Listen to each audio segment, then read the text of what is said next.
Hello friends, welcome back to our channel. Today's story is emotional, dramatic, and full of difficult choices, painful memories, and the power of forgiveness. It will also help you improve your English listening and vocabulary through simple conversations and real-life situations. As you listen, try to imagine every scene, every expression, and every feeling. Now, let's begin. My name is Emma. I am 28 years old, and today people know me as a successful businesswoman. They see my nice office, my expensive clothes, and my confident smile. They think I have always lived an easy life, but they are wrong. My story began in a small town outside Chicago where every day felt like a battle. When I was born, my father wanted a son. Instead, he got a daughter. From the first day of my life, I could feel that I was not welcome. He never carried me in his arms. He never smiled when he looked at me. Whenever someone visited our house, he spoke proudly about the son he wished he had instead of the daughter who stood quietly in the corner. As I grew older, I understood more than adults believed. I knew my father blamed my mother for everything. Many nights I lay awake while they argued. Plates crashed against the walls. Doors slammed so hard that the whole house shook. Sometimes my mother cried until morning. I covered my ears with my pillow, but I could still hear every word. One cold morning, my father packed a small bag. He looked at neither me nor my mother. Without saying goodbye, he walked out the front door. He never returned. After that day, life became much harder. My mother, Grace, worked wherever she could. She cleaned offices before sunrise. She washed dishes in restaurants late into the night. Sometimes she worked 3 jobs in one day. I often went with her because there was nobody to watch me. While she scrubbed floors, I emptied trash cans or carried buckets of water. Some kind people smiled at us. Others acted as if we did not exist. At the end of the day, restaurant workers sometimes gave us bread that was 1 day old or soup that nobody else wanted. To us, it tasted wonderful. We lived in a tiny wooden house with broken windows. During winter, the wind entered through every crack. When it rained, water dripped from the ceiling into old pots that my mother placed around the room. I never complained. I knew she was trying her best. Every month, the landlord knocked loudly on our door. "Where is the rent?" he demanded. "Please," my mother whispered. "Give me 1 more week." But he never smiled. His answer was always the same. "If you cannot pay, you must leave." I watched my mother become thinner every month. The bright smile she once had slowly disappeared. One evening, she held my hand while we sat in the dark because we could not afford electricity. "Emma," she said softly, "I love you." Those words made me happy. I did not know they would also frighten me. The next morning, she asked me to wear my cleanest dress. "We are going somewhere important," she said. I believed we were visiting relatives. Instead, we stopped in front of the biggest house I had ever seen. Tall gates surrounded a beautiful garden. A serious-looking man opened the door and invited us inside. Everything smelled expensive. The furniture shined. The floors looked like mirrors. An elderly man sat beside the fireplace. His name was Mr. Carter. He looked at me carefully but said very little. Then he placed a thick envelope on the table. My mother picked it up with shaking hands. She never counted the money. She simply held it tightly. My heart began beating faster. I looked from my mother to the old man. Something felt terribly wrong. "I don't understand," I whispered. My mother avoided my eyes. Mr. Carter stood up. "You will stay here," he said calmly. I grabbed my mother's arm. "Mama, I'm coming with you." She slowly pulled away. Tears filled my eyes. "Please don't leave me." For a moment, she almost hugged me. Then she closed her eyes. "You'll have a better life here." "No." I held her dress with both hands. She gently removed my fingers. When she reached the door, she looked back only once, then she walked away. I ran after her, but one of the houseworkers stopped me. I screamed until my voice disappeared. Outside, my mother never turned around. That was the day my childhood ended. The first months in Mr. Carter's house were lonely. I was not treated like family. I cleaned rooms. I polished shoes. I washed windows that were taller than I was. The other workers rarely spoke to me. Everyone feared Mr. Carter. He was known for being strict. If someone made a mistake, his voice became louder than thunder. I was afraid every single day. Still, I worked hard because I had nowhere else to go. Every night before sleeping, I thought about my mother. Did she miss me? Did she cry? Or had she forgotten me? Years passed. Slowly, I became older and stronger. One afternoon, I was helping organize books in Mr. Carter's private library. As I reached for a high shelf, my sleeve slipped down. A small star-shaped birthmark appeared on my left arm. Mr. Carter suddenly stood up. His face turned pale. He walked closer without saying a word. His hands trembled. "Where did you get that birthmark?" he asked quietly. "I was born with it," I answered. He stared at it for several long seconds.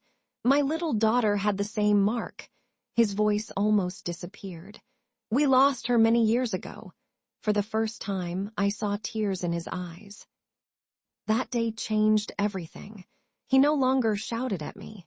Instead, he asked about my dreams. He wanted to know whether I liked reading.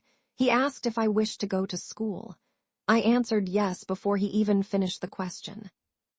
The following month, I entered a classroom for the first time. I was older than many students, but I did not care. Learning felt like opening a window after living in darkness. Every new word gave me hope. Every book showed me a bigger world. Mr. Carter hired tutors to help me after school. He taught me about business. He explained how companies grow. He showed me that success comes from honesty, discipline, and kindness. "I cannot change your past," he often said, "but I can help you build your future." Those words stayed in my heart. Years passed quickly. By the age of 24, I worked beside him every day. He trusted me with important meetings. He asked for my opinions before making decisions. Employees respected me because I listened to them. I remembered what it felt like to be ignored. I never wanted anyone else to feel that way. One quiet evening, Mr. Carter invited me into his office.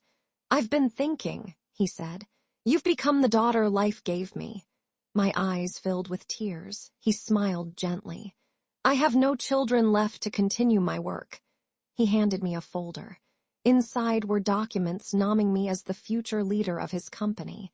I could hardly breathe. "I don't know what to say," I said. "You don't have to say anything," he replied. "Just promise me you'll always remember where you came from." "I promise," I replied. When he passed away 3 years later, I kept that promise. I became the company's new president. Some people doubted me because I was young. Others doubted me because I had once been a poor servant. But I refused to let fear control my life. I worked harder than anyone else. I treated every employee with respect. I increased salaries whenever the company earned more money.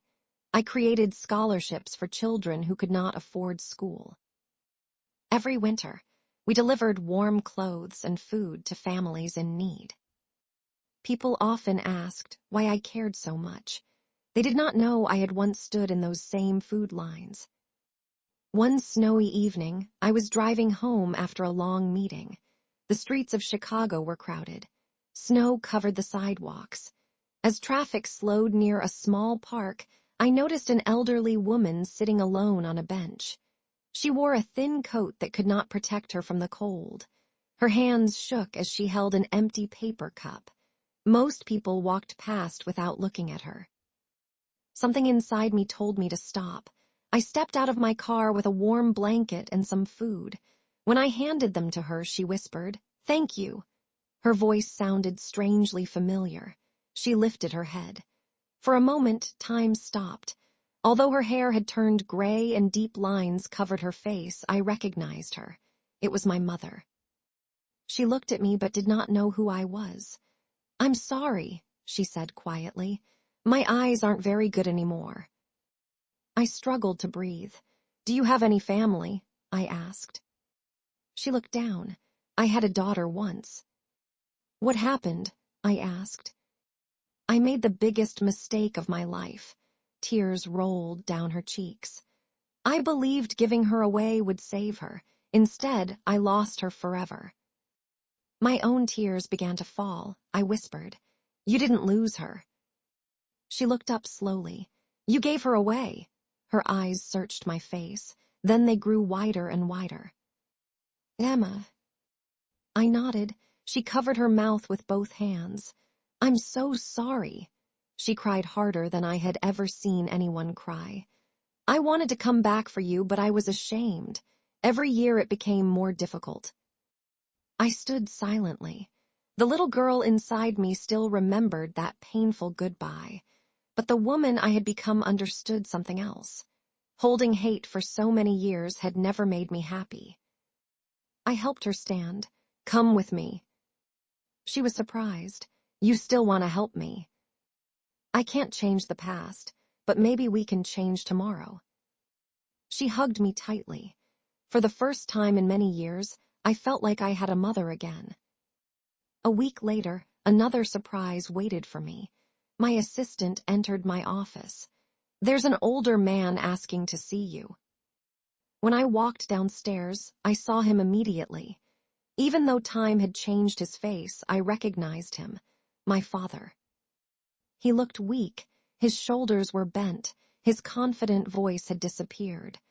I heard your story, he said. I don't deserve forgiveness. He lowered his head. I spent years believing money and pride were everything. I was wrong. I lost my family because of my own choices. Silence filled the room. I remembered every lonely birthday, every hungry night, every tear my mother had cried. Then I remembered Mr. Carter's favorite lesson. The strongest people are not those who never suffer. They are the ones who refuse to let suffering become hatred. I walked toward my father. Slowly, I offered him my hand. He looked at it in disbelief. You can never change what happened, I said. Neither can I, but if we keep living in the past, we will lose what little time we still have. He took my hand and began to cry. Months later, our family looked very different. We were not perfect. Some days were uncomfortable. Some conversations were painful. We often spoke about the mistakes that had changed our lives, but we also laughed together. We shared meals. We celebrated birthdays that we had missed for many years. Forgiveness did not erase our pain. It simply stopped pain from controlling our future. Today, whenever people ask me what success means, I do not talk about my company, my house, or my money. I tell them success is going to sleep with a peaceful heart. Success is choosing kindness when life teaches you anger. Success is believing that broken families can still find hope. My name is Emma Asterisk. I was once the little girl nobody wanted. Today I am living proof that your past does not decide your future. No matter how dark yesterday was, tomorrow can still be filled with light. And if there is one lesson my life has taught me, it is this. Love does not always remove pain, but forgiveness can set your heart free. If this story touched your heart, please like, comment, and subscribe to the channel. There may be someone out there who needs this message today. Thank you for listening, and I'll see you in the next story.